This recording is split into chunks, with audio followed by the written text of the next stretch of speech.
Hi అందరికీ సలాంలేకుం. అలాగే ఉపవాస దీక్షలో ఉన్న ముస్లిం సోదరులందరికీ అభినందనలు తెలియజేసుకుంటున్నాను.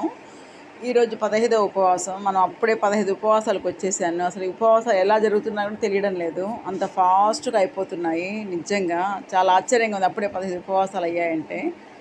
నేను మీకు తెలిసిందే కదా, ప్రతిరోజు ఇంట్లో ప్రిపేర్ చేసుకుంటాను 175 ప్యాకెట్లు. ఈరోజు మటుకు 175 ప్యాకెట్లు, 50 ప్యాకెట్లు వచ్చి మా మసీదుకి పంపించాను. దాంట్లో 100 వచ్చి జంగ్రీలు జానీభాయ్ గారి తరఫు నుంచి పంపించాను. తర్వాత ఇంక 110 125 ప్యాకెట్లు మద్రసాకు తీసుకెళ్ళాను అనమాట. దానికి అరటిపండ్లు తీసుకున్నాను, జాంగ్రీలు తీసుకున్నాను మళ్ళీ వేరేగా. ఈ జాంగ్రీలు అరటిపండు నఫీసా గారు స్పాన్సర్ చేశారు. ఈరోజు అందరికీ కృతజ్ఞత తెలియజేసుకుంటున్నాను. ఈరోజు నేను ఫాతిమా జహరా మద్రసాకు వచ్చానండి. ప్రతి సంవత్సరం వస్తాను, తెలుసు కదా. ఇక్కడ వీధిలో అక్కడ స్ట్రీట్లో ఉన్న వాళ్ళు అంటే మద్రసాలో చాలా పిల్లలు చదువుకుంటుంటారు. అంటే హాస్టల్లా కాదు, చదువుకొని వచ్చి వెళ్ళిపోతుంటారు. వస్తాది నేనైతే అక్కడ ఎర్ర ఇది వేసుకున్నారు కదా స్కార్ఫ్, ఆవిడ వస్తాది.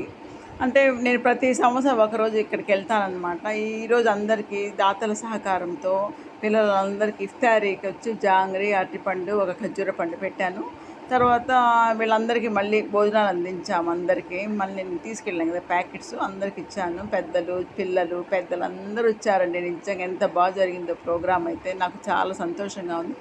ఇక్కడ బాగా అసలు ఎంత బాగా ప్రార్థన చేస్తారు వస్తాద్బీ గారు అయితే. నిజంగా ఆ ప్రార్థనగా వినాలని అందరూ మా కోడలు, మా మనవాళ్ళు, మా మరదలు అందరూ వచ్చారనమాట. ప్రతి ఒక్కరు మేము కుటుంబ సభ్యుల సహకారంతోనే ఎక్కడికైనా ప్రోగ్రాములు చేస్తూ ఉంటాము.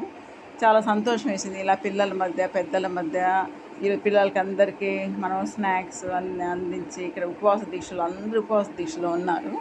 వస్తాద్బీ గారు దువా చేశారనమాట. దువా చేసిన తర్వాత మేమందరము దువా చేసిన తర్వాత అందరం ఇఫ్తారీ కార్యక్రమాన్ని ముగించుకున్నాము. తర్వాత ఇంకా అందరు ఇళ్ళకి వెళ్ళిపోతూ ఉన్న అందరికి ఒక్కొక్క బిర్యానీ ప్యాకెట్లు ఇచ్చేసామన్నమాట. ఈ 2 బాక్సుల పక్కన కూడా ఇంకో బాక్స్ ఉంది. 3 బాక్సులు తీసుకెళ్ళాను కదా, 125 ప్యాకెట్లు తీసుకెళ్తాను కదా. మొత్తం అందరికీ సరిపోయాయి బాగా. నిజంగా అందరు చాలా సంతోషించారనమాట. వస్తాద్బీ గారికి కృతజ్ఞతలు తెలియజేసుకుంటున్నాను. ఎందుకంటే ఆవిడకు హెల్త్ కొంచెం బాగుండదు. అయినా కూడా ఇవన్నీ మెయింటైన్ చేయాలంటే కష్టం కదా.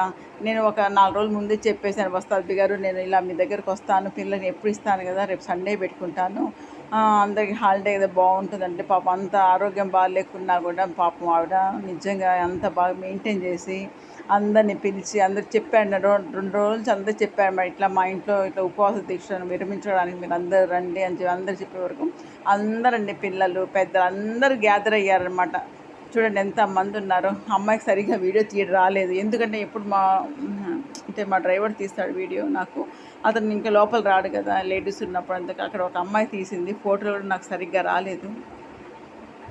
అందరూ తీసుకెళ్లారండి. ఉపవాసం ఇంట్లో ఉన్న వాళ్ళు కూడా తీసుకెళ్లారు. ఈరోజు ఇఫ్తారీ విందులు ఏర్పాటు చేసిన జానీభాయ్ గారికి మరియు డాక్టర్ ఆలీ గారి కుటుంబ సభ్యులకు, తర్వాత ఇంకా వేరే అందరికీ కూడా కృతజ్ఞతలు తెలియజేసుకుంటున్నాను. ఈరోజు జాంగ్రీలు స్పాన్సర్ చేసిన నఫీసా గారికి కూడా కృతజ్ఞత తెలియజేసుకుంటున్నాను. ఈరోజు రెహనా గారి బంధువు అనమాట. రెహనా గారి బంధువు కూడా ఈరోజు 100 ప్యాకెట్లు స్పాన్సర్ చేశారు. 50 ప్యాకెట్లు జానీభాయ్ గారు, 25 ప్యాకెట్లు ఆలీ ఫ్యామిలీ వాళ్ళు.